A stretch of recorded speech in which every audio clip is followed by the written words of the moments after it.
I really hate it when prospects ask me things like, what are the odds? What are the odds, Chris, that I can make it here? What are the odds of making it to the top in your company? How does it work? What are the percentages of people that make it? I hate those kind of questions because they're totally ill-founded. They come in from absolutely the wrong footing. They're not even valid questions. Because what you and I do is not an investment scheme. It's not an annuity. It's not gambling. It's 100% predictable for the person that builds it. What your companies do is provide a pay plan and a product, and then you build up the volume. That's it. If you don't build up the volume, no pay. 100% predictable. If you build up the volume, lots of pay. There's no odds. All the odds of you making it are on you. The only gamble here is you. Some company allowing you to put their logo on your shirt. To walk into someone's house and represent them, there's the gamble. Isn't that flipping it around a little bit? So you are about the business of building an asset. Well, what kind of asset? Obviously, it's not property. It's not paper, as in ownership in companies or stocks and bonds and mutual funds. It's not paper. It's not property. What is it? It's personnel. You're building an asset, a collection of personnel. You're collecting relationships. You're building a community. We learned this, Orrin Woodward and I and a couple other of our associates years ago, November 1st, by the way. Is that today? Oh, wow. 14 years ago, right now. Orrin Woodward and I and a couple others were at a luncheon in Detroit, Michigan. And the guest speaker was none other than Michael Dell, who at the time was the wealthiest American citizen under the age of 40 that anybody knew about.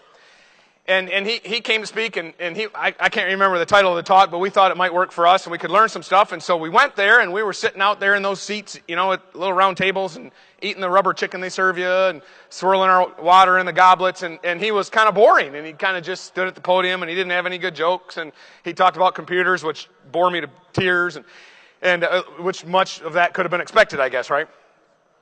But then he got into something very interesting, and it made it worthwhile, and we're still talking about it 14 years later. Because he talked about the fact that the industrial age is over, the information age is here, and those who play according to the industrial age rules will be slaughtered by those who adhere to the new information age rules. This is old news now, 14 years since. And the way he portrayed it was that there were 3 categories you had to be world class in. And we've taken since then to calling them the 3 C's. Michael Dell's 3 C's. Content, commerce, and community.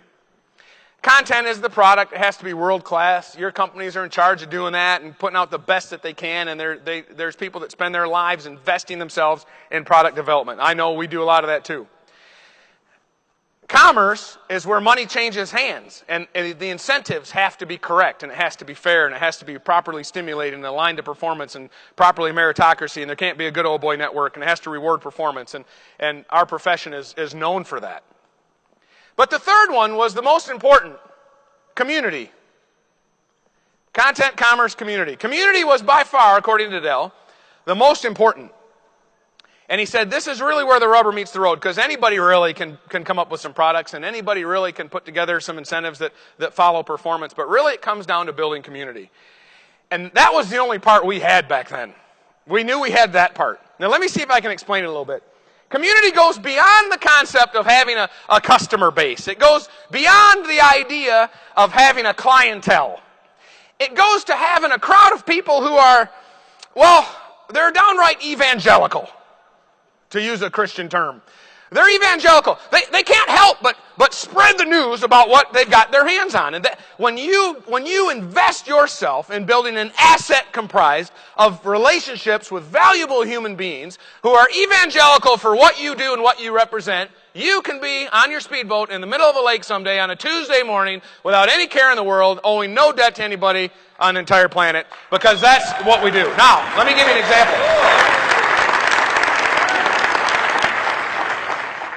There's some great examples of this, and it's funny that we learned this from Michael Dell. How many of you have ever seen a Dell computer sticker on the back of a car? Anybody? Anyone? Bueller? How many of you have ever seen that white apple with a bite taken out of it? Exactly. Interestingly enough, Dell taught it, Steve Jobs perfected it. Have you ever, we can do another way. We can take a survey of the crowd. How many of you own Dell computers? A few hands will go up. How many people own Apple computers? 2 hands will go up. People do backflips. They cheer. They'll show me their tattoo. I've done that here a couple years ago, I think. It was fun. Somehow Apple created this community, this group of people that not only were they utilizing the products and buying the products, but they couldn't not tell you about how good they were. And quite frankly, if you didn't become an Apple customer too, you're stupid. That's how far connoisseurs go, isn't it? If you don't buy into, and one of the most famous examples is the Pittsburgh Steelers. Now they're terrible this year, but the Pittsburgh Steelers have this enormous following, this cult-like community that just, they're everywhere. And I compare them to, say, another team, Kansas City Chiefs. Now see, they're probably bandwagoners back there because the Chiefs are having their first good year since I was like 2. And I've never gone anywhere in the United States and had anybody go, woo, when you say Kansas City Chiefs. I could mention the 31 other teams, including the Detroit Lions. And there are poor, sadly deceived individuals that would cheer. But there's a few teams out there like the Chiefs. They have their home market, and they never do anything wrong. They never do anything right. You just kind of never hear about them. They're just the team your team plays, and they collect a win, or something. And I'm kidding. I'm a little bit of tongue in cheek here. Don't have everybody from Kansas and Missouri come mug me up here afterwards. But if I said Pittsburgh Steelers, normally people storm the stage. They whip out a yellow towel. They show me their underwear. It's got Steelers logos on it. Somehow they've created this brand. They've created this culture, and that's what Dell was talking about. Now, how do you do that? By the way, how do you go beyond satisfying customers or having a clientele? How do you ratchet that upwards to the point of really having them be a real true community where they're totally passionate about you and what you do and your product and your company and the opportunity? How do you get to that? How do you go past what everybody else does and just satisfies customer or tries to where you actually amaze them? What you might call customer jubilation. Not just customer satisfaction, customer jubilation. How do you do that? How do you build? Well, obviously, a couple of ways is the product has to be really good. And you pay them really well through the compensation plan, obviously, and some of that's outside of your control, some of you. But there's ways way beyond that. It's what you do and how you do it that determine whether or not you're building up the right kind of asset here.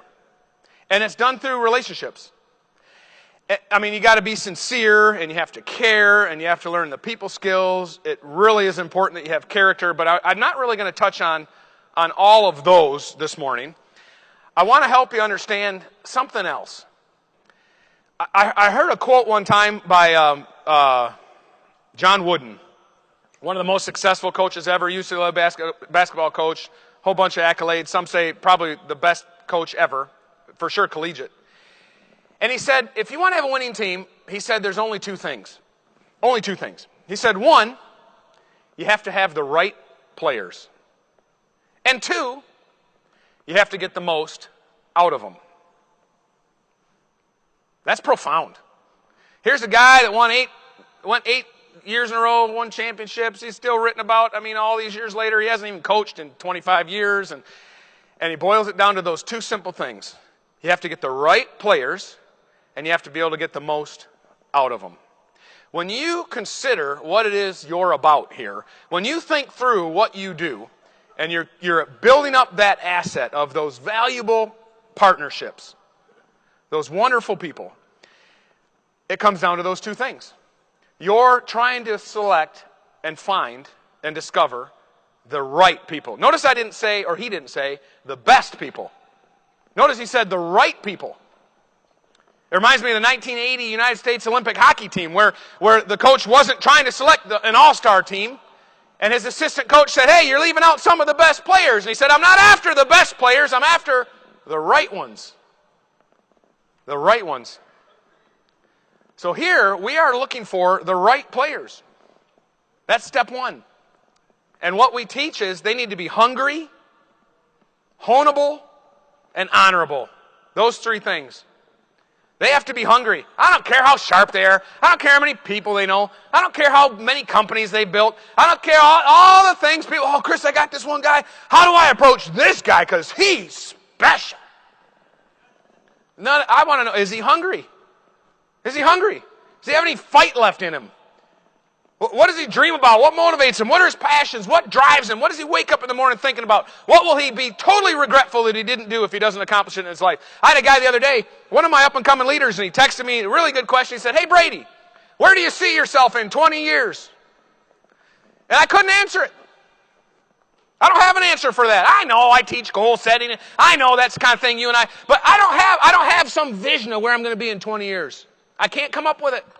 I go back 20 years. 20 years ago, I could not have known where I'd be. It wouldn't even been the same zip code. So I waste my time figuring out where I'm going to be in 20 years. I mean, it might be good to dream on. It might be good to vision toward that. I understand all that. But I answered him back, and I flipped it around. I said, here's a much better way to get where you want to be in 20 years. Because you really know what you're going to want in 20 years? You have no idea. But here's what you will know. I said, 20 years from now, what will you wish you'd been doing today? You want to be somewhere where you'd like to be in 20 years? You don't have to define it today. Just do today what you think you would wish you'd done then. You think you'd really wish you'd eaten that cheeseburger? Think you really wish you'd stayed at home, sat on the couch? No. You'll be glad 20 years from now that you did something wonderful today, that you did something courageous today, that you pushed out of your comfort zone today, that you tried super hard today, that you came to a conference like this, that you actually studied, listened, and took notes, that you went home and applied it, that you talked to the next prospect, that you drove depth further in your organization, that you hit that next level, that you set some goals, that you spent quality time with your kids, that you built a strong marriage, that you worshiped your Lord, that you did all those things. 20 years from now, that's what you'll be wishing that you did today. It's not that big of a puzzle to figure out.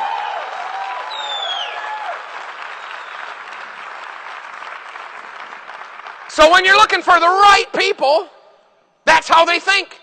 They're doing the things today that can set them up for a better tomorrow. Or they're really, really searching for something because they know what they're doing right now isn't something they'll be proud of 20 years hence. That's who you're looking for. Hungry. The second one's honeable. They have to be teachable. If they're not teachable, you're going to waste all kinds of time. You're going to become frustrated. You remember that movie, Weekend at Bernie's? They're dragging that dead guy around. It's hilarious. Lots of times in this industry, I see people, they're building it on the Bernie program. I'm going to go find me some corpses because they don't scare me. I can talk to a corpse and it's not scary. I'll build a whole group of corpses, and then if I can just get them dreaming big enough, these corpses will magically turn into champions. And they're dragging around their Bernies. How you doing, Bernie? Bring them to an event like this, sit them on the front row, fire them up, Chris! Whew. I don't know if I got that kind of fire. So they have to be honeable. They have to be teachable. They have to be willing to learn something new. They may have done things in their life before, but their ego has to be in check enough that they'll absorb something new and actually learn from you, learn from your leadership. And so they're hungry and then honeable, and the third one, honorable. Let me tell you this one. When we talk about finding the right people, they're going to be honorable. That doesn't mean you don't have to coach them in that direction a little bit. You don't have to teach them no shenanigans. You're going to have to work with them. But they have to have basic good character. If you ever worked with someone who's not, I mean, it's amazing some of the things that people do, say, how they behave. You ever had pathological liars come through your group? They're like a time warp. Crazy people have a way of making you think you're the crazy one. Yes. You ever notice that when you're hanging around with your in-laws? You get a crazy one. I mean, whew. So you got to have a basic foundation of normalcy, character. You got to build on a basic ethic of working with people and having integrity. If not, you're in for a longer. You might as well just take notes and take pictures because you're going to have good stories to tell later. I promise. So hungry, honeable, and honorable. When you talk about finding the right people, that's the point. That's what you're looking for. You build up your asset of relationships and personnel. You're looking to find hungry, honeable, and honorable. And then, the second thing he said was be able to get the most out of them. Well, that goes to leadership and coaching, mentoring, setting the example. Being able to help them succeed, kind of helping them learn to think success and figure out what the language of excellence is, because most people don't come from an environment where the language of excellence is spoken. Most people don't come from that. They don't come from a household where the language of excellence was the norm. They don't work in a workplace where the language of excellence is spoken. They don't have a marriage where the language of excellence is practiced. They come into your organization, which is more of an organism than an organization, by the way, if you really think about it. They get associated with you, and all of a sudden, the language of excellence is required because the scoreboard keeps them honest.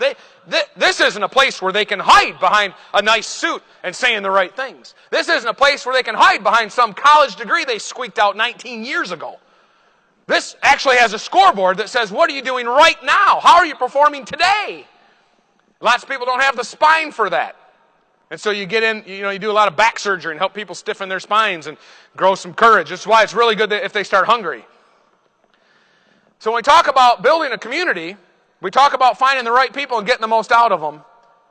It really comes down to you and your leadership and your example and whether or not you know what you're about.